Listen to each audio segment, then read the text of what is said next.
Hello, we are here, Darkness Emergent Chicago, and right now we're speaking to Jimmy Reckitt, the event storyteller for events, a generous word to describe all the things happening here, we'll say, or not generous enough, really. Before we dive into what that means and what this event is a much more important question we have to ask. This channel is called Summon Stories. Okay. We need to know who we're dealing with. So if someone wants to summon you, summon Jimmy Reckitt, they've created their circle, they need to gather 3 items in order to summon you to them. What would those 3 items be? Probably, can I go abstract on You this? could go as weird as you want. I would say probably a rule book, a spreadsheet, and I would say a deadline, because I feel like we've been working so hard to make all this stuff happen, in just the right amount of time.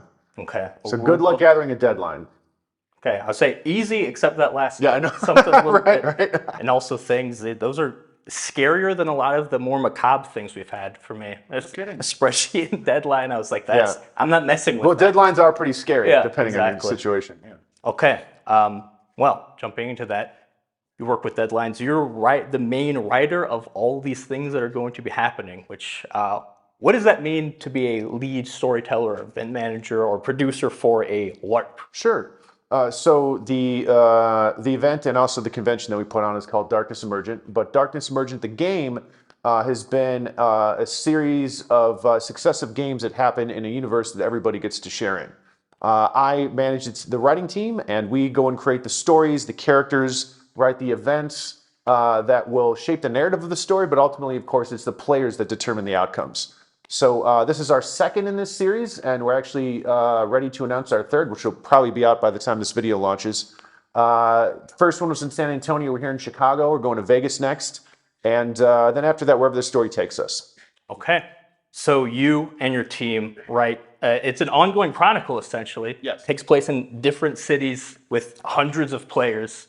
What's wrong with you? Why are you doing this?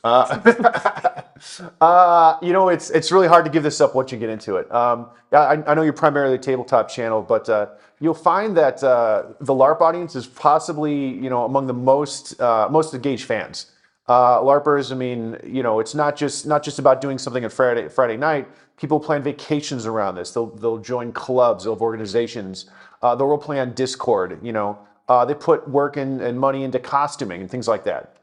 So you get into this a little bit, it's a ton of fun, and then it's pretty easy to get sucked in. Yeah, I think that's not an obstacle. It's something scary about it is the amount of dedication it seems to take, but also if you're in it, you're now surrounded by a group of other really dedicated people who love the immersion, who love to be involved. There's not a lot of worry of I'm more into this than everyone else. I don't see that ever happening in something like this of man, I'm too into the role play, no one else is. Sure. That's not gonna happen. Well, I guess take a step back. Imagine you could take a vacation with 20 or 30 really cool friends. You go to an interesting city, and then you're there, and it's anytime you want to do something, there's probably 5 or 10 people who are up for it. Other people may oh, I want to rest or I want to do this, but it's really easy to just grab a group and do something. I think that's why people really like these conventions, these vacations. But in terms of getting into it, there are people that the event may start at 7. At 1:30 they've got their costume on and they're waiting in the lobby, full makeup, everything, and it's we don't start for several hours. I know, I'm just ready to go. Anybody wants to role play, I want to do scenes and make ties and that kind of thing. And I think it's great, though. I think it's wonderful that people have so much passion about this sort of thing, and are happy to provide a space where everybody can kind of meet each other and share the love of their favorite hobby.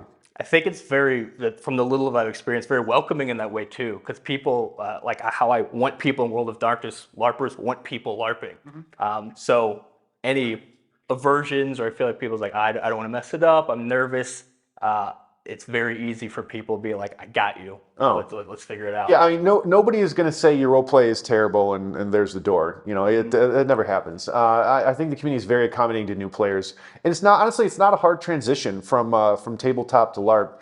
And I think one of the things that people like the most about it is that the action doesn't stop. So if there's an event where the storyteller has to split the party, do other scenes, or you want to go talk to somebody else, you can do that. And your story is ongoing. Your story follows you, and we do our best to make sure there's minimal breaks in the action. So, I mean, on top of that, everybody is very supportive. If you say you're a new player, I mean, everybody will typically bend over backwards to help you out with rules. The rules themselves are simplified so that there's a lot less to remember. We simplify the character sheets, the combats, things like that. So, I mean, we directly look to the tabletop audience as a feeder for the LARP audience, and we build the experience with that in mind. So from the storyteller side, then, as someone who's a more or less a permanent storyteller myself, if someone asked me to do this level of organization, I'd assume we're enemies or I did something to them. It's this huge undertaking, but also it sounds like storytelling cranked up in the best possible way. So for you, what's the biggest draw or interesting things that's the difference between a storyteller for tabletop to transitioning if they want to do LARP? Yeah, so my goal as the organizer of the LARP, we have an attendance of over 200 people this event. I want everyone who walks through the door to feel like they're the main character. I want them to have a totally unique experience. I want them to follow storylines that others didn't quite catch. I want to have little bits of plot line and neat little pieces of dialogue with the NPCs that nobody else did. So that when this thing is over and you sit down, you talk to everybody, and you go over what happened. It's like, well, I did this. I joined a group called the Digital Collective, and we were trying to build a software platform to protect the masquerade. And other groups like, well, I joined a group called the Executive Board, and we were talking about how to do masquerade safe investments. And another person was trying to collect red stones for the La Sombra trial. And that's kind of the difference. Like we also operate here. We have a ratio of approximately 35 to 40 players per storyteller. Oh, Which is quite a bit. So we have to make sure that we are writing things that can appeal to a vast audience. As a storyteller, one-on-one scenes with a storyteller are nice, but it's much more satisfying if you meet somebody who's fully immersed, fully in character. Like rather than having a villain that the storyteller portrays, it's like that guy over there. Like I saw him, and I'm going to get him this time. That kind of thing. So there are some tricks, some techniques, some best practices that we use to make sure that everybody has something to do, that people have good reasons to talk to and interact with each other. And that's part of what my job is to apply those, to help the writing staff apply those, and really just to make sure that everybody just has the best possible time. it almost sounds like the skills of like you're directing almost as much as other things. Because an NPC, usually a storyteller is playing on the NPCs. You're casting NPCs. You're not having the one-on-one interaction as much. You're putting things into motion, plots that can pull in multiple characters, type of thing. Yeah, we have 29 NPCs for this event, so that's a lot. We in order to make sure that they're able to operate as independently as possible, we do write-ups for them. We have onboarding calls where we go over the major storylines. Those who have more demanding roles, we'll meet with them. Meet with them early in the event and walk them through things personally. And of course, as storytellers, we can just walk around and give people coaching and things like that. It tends to work very well. We want this to be a good experience, not just for the players, but also for the NPCs. As of course, we're fortunate to have some fantastic guests this time out to play some of the key characters. Yes, we're talking to some of them as well. So my last is, how did you get started? How did you wind up here now running a multi-city, multi-year event for hundreds of people? It's way back when I was 19. I played a local LARP game, and it just took off since then. I won't say how long ago that was, but it was a while ago. The hobby just appealed to me, and I was a young kid. I mean, I wasn't old enough to drink yet, but I could drive around to these cities, and I knew these locations where you could find a game. And this is a pre-COVID era. And you could find a game with 60, 80, 100, sometimes 200 people if it was big enough. And being able to go and do that, and you have these amazing nights, these amazing interactions, and meet these amazing people, and then it's like you go back the next day just to work at your job, and you've got that buzz, as you're just thinking about all the stuff you did and you could do. It hooked me right away. But I got involved with the company way back when they needed testers for a new product. And I managed to get on that group, gave good feedback, and just kind of worked my way up from there.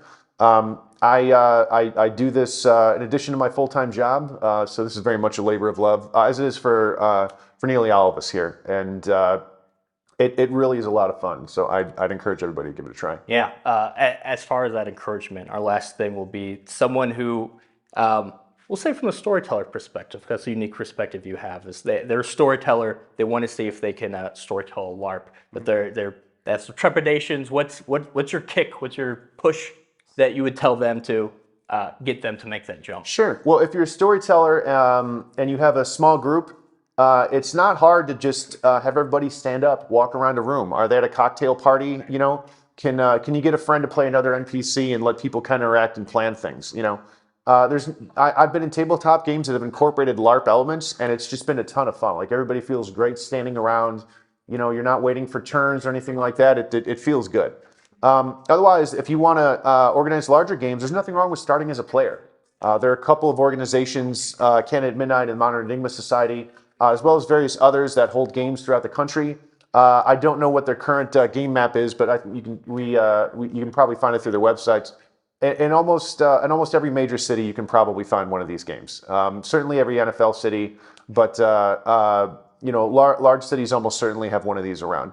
And there's a variety of ways to get involved. But you know, I'd say give it a try as a player first and see if this feels right for you.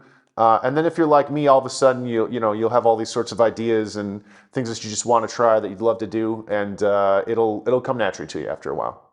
Excellent advice. Well, thank you very much. It's been us. Thank you for your time. Appreciate and it. we'll see you at the event. All right. All right. Thank you.